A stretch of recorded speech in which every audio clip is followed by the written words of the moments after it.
राणी साध्या भोळ्या सासूला घर सोडून जाण्यास भाग पाडले, पण नंतर सुनेलाच घडली अद्दल. कसे ते पाहूया आजच्या कथेमध्ये. सुशिक्षित सासू. अतुल, तू तुझ्या आईला सांग, पुन्हा माझ्या पार्टीला काय कुठल्याच इव्हेंटला यायचं नाही. माझी प्रमोशनची पार्टी होती रे. सगळ्या पार्टीचा विचका केला त्यांनी. काय ते गावंढळ वागणं, बोलणं आणि अवतार. बस अनुष्का, काय बोलतेस हे? ती माझी आई आहे हे विसरू नकोस, अतुल चिडून म्हणाला. म्हणूनच म्हणाले मी, अडाणी, कमी शिकलेली आई तुझी. कुठं कसं आणि काय वागावं याचं अजिबात भान नाहीये. अरे कॉर्पोरेट क्षेत्रात असं चालत नाही. खरं तर त्यांना तिथं यायची काही गरज नव्हती. माझी पहिली वहिली पार्टी होती आणि अशा अवतारात येऊन त्यांनी सगळ्या पार्टीची मजाच घालवली. काय तर म्हणे दारू प्यायची नाही. चायनीज जापनीज खाणं सोडून त्यांनी इंडियन फूड आग्रह करून करून वाढलं. बाकीचे पदार्थ तसेच शिल्लक राहिले. अगदी वाढणाऱ्या वेटरला त्यांनी किती आग्रह केला.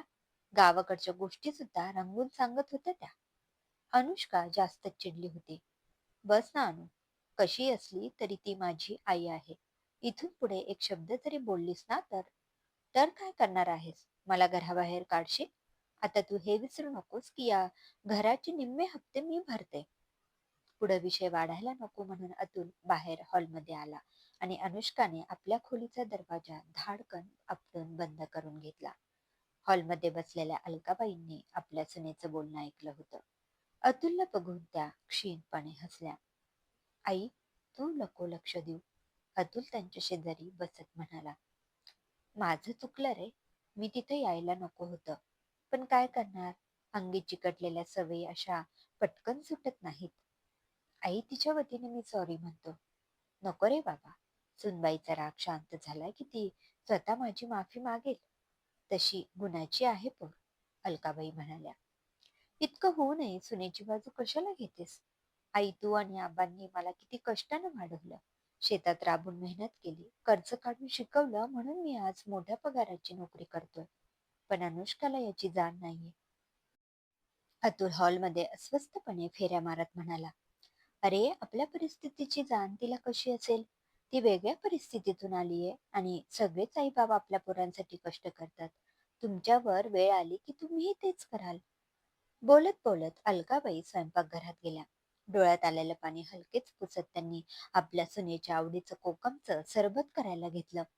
इकडे अनुष्काने आपल्या बहिणीला फोन लावला होता. सौरभ, मला हे वागणं बिलकुल आवडलं नाहीये. तूच सांग, गावातल्या जुन्या पद्धती इथे शहरात चालतात का? दारू प्यायची नाही म्हणून अतुलच्या आईने भर पार्टीत एक लेक्चर दिलंय. शिवाय आम्ही ऑफिसमध्ये कसले कपडे वापरतो आणि इथं यांची नऊवारी साडी काय, हातभर बांगड्या, डोक्यावर पदर काय. शी, कसं दिसत होतं ते. मलाच लाज वाटत होती. अनुष्काने तोंड वाकडं केलं. सगळे वळून वळून त्यांच्याकडे पाहत होते, हसत होते, चेष्टा मस्करी करत होते. ताई, इतकं काय? असं होतं तर तू सांभाळून घ्यायला हवं होतंस. काही झालं तरी तू सासू म्हणून त्यांचा मान ठेवला पाहिजेस. तू हट्टाने अतुलशी लग्न केलंस. आता तुला त्या परिस्थितीशी जुळून घ्यावंच लागेल. अजिबात तक्रार करून चालणार नाही. सौरवी साध्या सरळ विचारांची होती. नोकरी करत असली तरी तिचे पाय अजून जमिनीवर होते. आत येऊ का ग? अलकाबाईंनी अनुष्काला हळूच हाक मारली. आता आलाच आहात तर या. अनुष्काने दरवाजा उघडला तसा अलकाबाईंनी तिच्या समोर सरबताचा ग्लास धरला.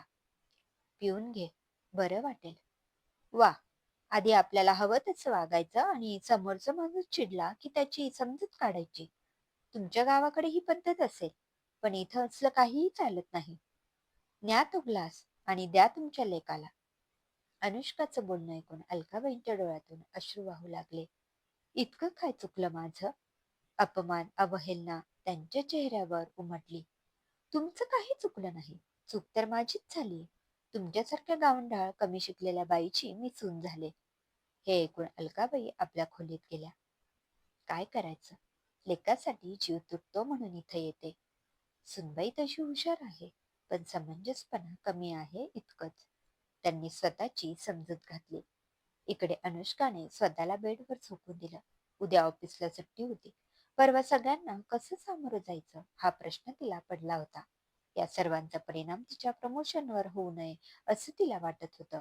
आपलं स्टेटस आणखी वर जावं यासाठी तिची धडपड सुरू होती. अतुल, उद्या सकाळी पहिल्या गाडीने मी गावी जाईन म्हणते. भरलेल्या सामानाची पिशवी अलकाबाईंनी एका कोपऱ्यात ठेवली. तसा अतुल काही न बोलता आत गेला. आई घर सोडून जायचं म्हणते, तू तिची माफी माग. अतुलचं बोलणं ऐकून न ऐकल्यासारखं करत अनुष्का मोबाईल बघत राहिली. अनु प्लीज, तिच्या जागी तुझी आई असती तर काय केलं असतंस? त्यांच्या जागी माझी आई असती तर अशी वागलीच नसती. आणि आई गावी तर जाणार आहेत, जात असतील तर जाऊ देत, मी कशाला अडू? अनुष्का बेफिकीरपणे बोलली. आपण जिच्याशी लग्न केलं, हीच का ती? लग्नाआधी अनुचा स्वभाव किती गोड होता. इतका उद्दामपणा, निष्काळजीपणा तिच्याच नव्हताच मुळी. माझ्यावर प्रेमही तितकंच होतं तिचं. आई आबांशी तर नीट वागायची, बोलायची. जसं प्रमोशन मिळत गेलं तसं स्वर्ग दोन बोट उरलं तिच्यासाठी. विचार करत करत अतुल पुन्हा बाहेर आला. आई, उद्या सकाळी लवकर सोडेन मी तुला. आता तू इथं येण्याची तसदी घेऊ नको. मीच तुम्हाला भेटायला गावी येत जाईन. गावी गेलीस की तुला इथल्या वातावरणाचा विसर पडेल. पुन्हा तुझा अपमान झाला तर मला सहन होणार नाही. मी बोललो तर गोष्टी टोकाला जातील आणि घरचं वातावरण बिघडून जाईल.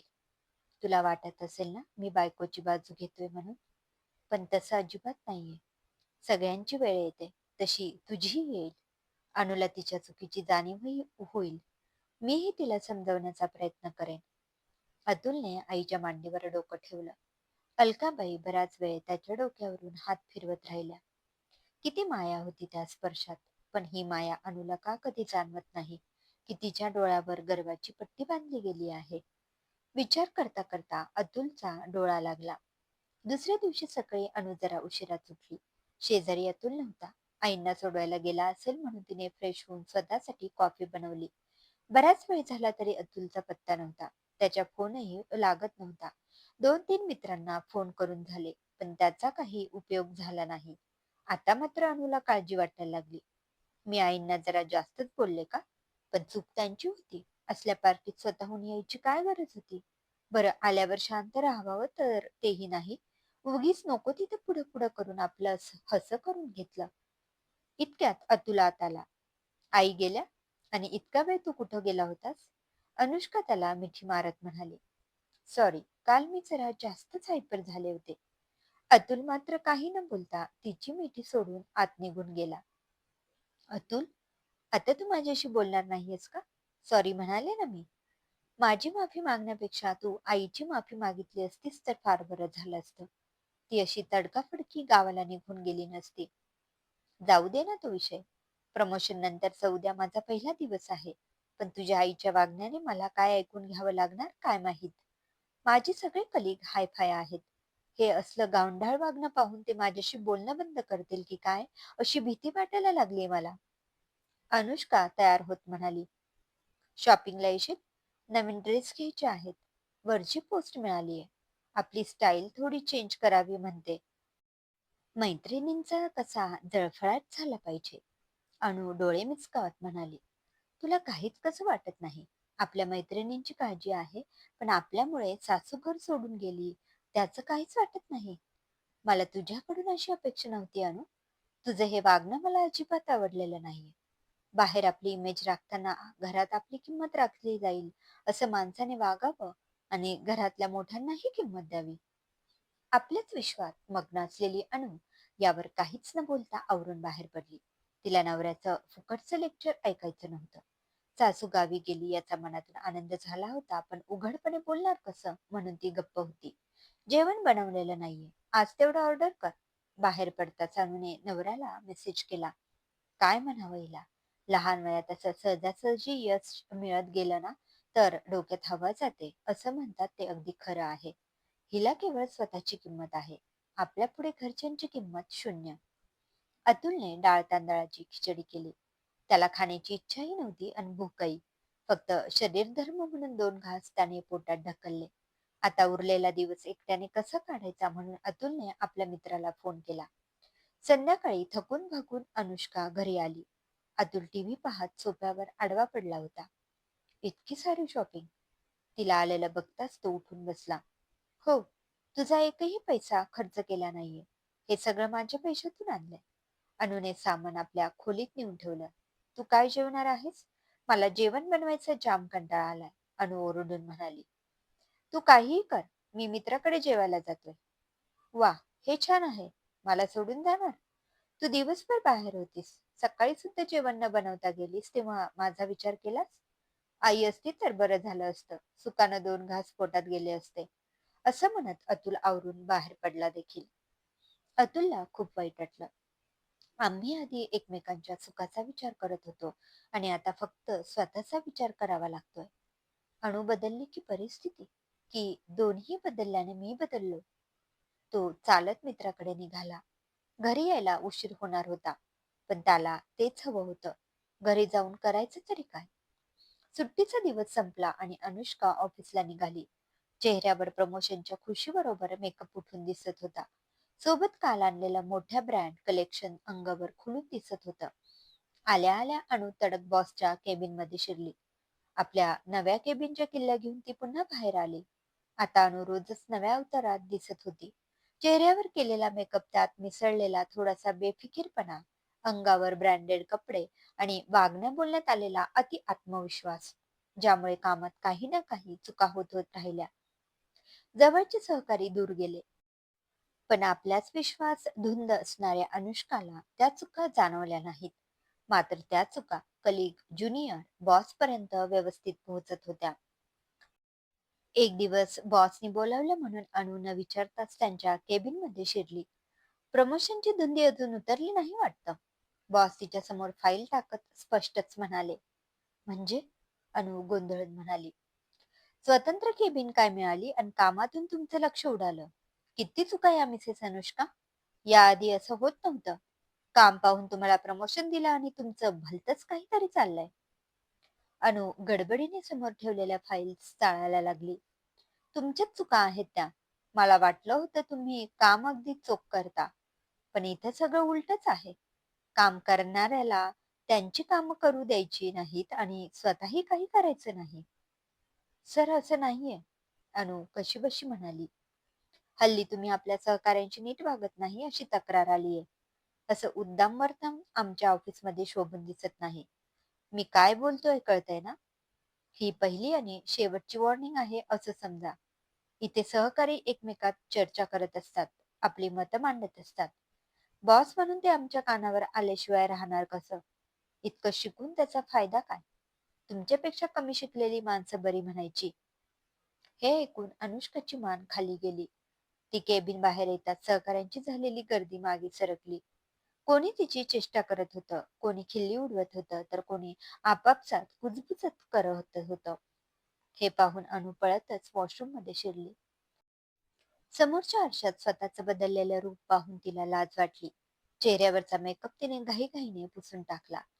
अपमानामुळे रडवेली झालेली अनुष्का अर्धी सुट्टी टाकून घरी आली. गेले कित्येक दिवस घराकडे लक्ष न दिल्याने पडलेला पसारा तिला समोर दिसत होता. स्वयंपाकघरात अस्ताव्यस्त पसरलेले सामान तिला जणू चिडवत होतं. बेडरूमची स्थितीही खराब झाली होती. आज आई इथे असत्या तर घराचीही अशी अवस्था झाली असती. अनु स्वतःला प्रश्न विचारत होती. तिने स्वतःला बेडवर झोकून दिलं. आई होत्या तोवर सगळं व्यवस्थित सुरू होतं. त्या जातीने घराकडे लक्ष देत असल्याने मला काही करावं लागलं नाही आणि आता धड घर नाही की ऑफिस नाही. गावाहून दर महिन्याला सामान येत होतं. सासरे अधूनमधून शेतातल्या भाज्या पाठवत होते आणि सासूबाई आपल्या लेकाच्या प्रेमापोटी इथं राहून प्रेमाने त्याचा संसार सांभाळत होत्या. माझ्यावरही तितकंच प्रेम करत होत्या आणि मी काय केलं? कमी शिकलेल्या म्हणून सतत त्यांचा अपमान करत आले, हिणवलं. पण त्यांनी तोंडून एकही शब्द उन्हा शब्द काढला नाही. अनुला रडायला येत होतं, पण डोळे नुसतेच भरून आले होते. मन मात्र रडायची परवानगी देत नव्हतं.